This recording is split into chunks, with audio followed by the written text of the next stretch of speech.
అందరికీ నమస్కారాలండి. 2026 జనవరి 30వ తేదీన మహాత్మా గాంధీజీ వర్ధంతి సందర్భంగా నేను రచించినటువంటి సర్వోదయం గాంధేయం అనేటువంటి కవితని ఇప్పుడు నేను కవితాగానం చేస్తున్నాను.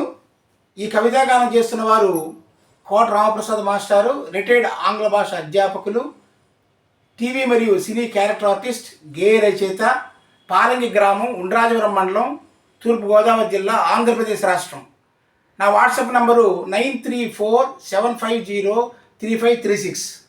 ఇప్పుడు సర్వోదయం గాంధీయం అనేటువంటి కవిత ఇప్పుడు నేను గానం చేస్తున్నాను.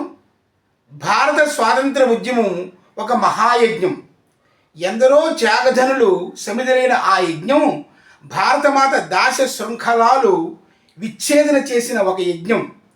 ఎందరో దేశభక్తులు, ఎందరెందరో స్వాతంత్ర సమరయోధులు తమ ధన మాన ప్రాణములు అర్పించిన సమరం. ఒక ప్రక్క విప్లవ మార్గం, మరో ప్రక్క శాంతి సత్యాగ్రహం. అఖండ భారతావనిని శాంతి మార్గాన్ని నడిపించిన గాంధీజీ బాటను నడిచిన దేశభక్తులు.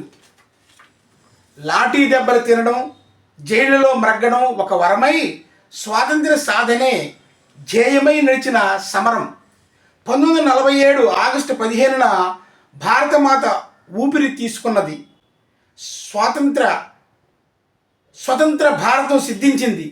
గాంధీజీ మహాత్ముడై పూజలందాడు. స్వాతంత్ర సమరంలో వినోబా భావే సర్వోదయ ఉద్యమం ఎందరికో స్ఫూర్తిదాయకం. వినోబా భావే భూదాన ఉద్యమం ఎందరో పేదలకు వాసం ఇచ్చింది.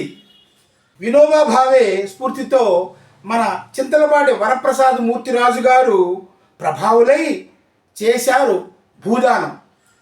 చరిత్రలో ధ్రువతారగా నిలిచారు మన మూర్తిరాజు గారు. భూదాతై, విద్యాదాతై, చరిత్రలో చిరస్థాయిగా మహనీయులై నిలిచారు మన మూర్తిరాజు గారు. జై హింద్.